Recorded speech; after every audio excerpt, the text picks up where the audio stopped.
The Massacre of Glencoe, 1692. One of the darkest and most shocking betrayals in Scottish history, a story of loyalty, broken trust, and cold-blooded murder deep in the wild Highlands. The MacDonalds of Glencoe were proud Highlanders living in a remote mountain glen for generations, fiercely loyal to their clan and their traditions. King William III needed to secure his rule over Scotland after the Glorious Revolution. He demanded all Highland clans swear allegiance to him by a strict deadline to prove their loyalty. The Crown gave the MacDonalds only 12 days to make the dangerous journey across freezing mountains to swear their oath. The MacDonalds did eventually sign the oath, but crucially it was after the deadline had passed. Despite their late but genuine loyalty, the government chose to ignore their oath, using it as an excuse to crush them.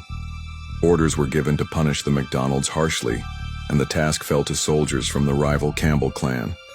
But the Campbells didn't arrive in Glencoe as enemies right away. Instead, they came disguised as friends and guests welcomed into MacDonald homes, given food, warmth, and shelter from the bitter Highland winter. For nearly 2 weeks, the Campbells lived alongside their hosts, sharing meals, drinking whiskey, telling stories. All the while they planned a brutal betrayal.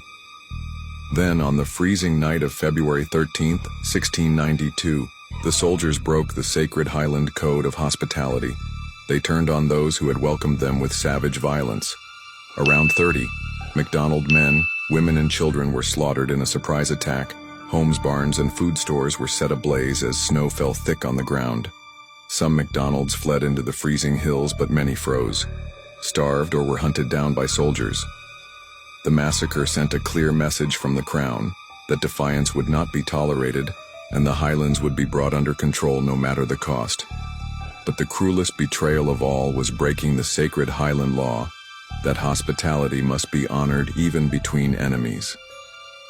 Afterwards, those responsible faced little justice. The massacre was covered up and the killers went unpunished.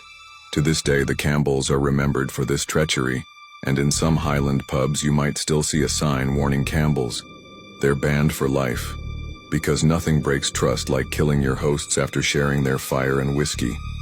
The Massacre of Glencoe stands as a grim reminder of Scotland's violent past, but also of fierce loyalty, survival, and the terrible price of betrayal. So next time you think about the Highlands, remember the blood spilled in Glencoe and the story of a clan's tragic fate.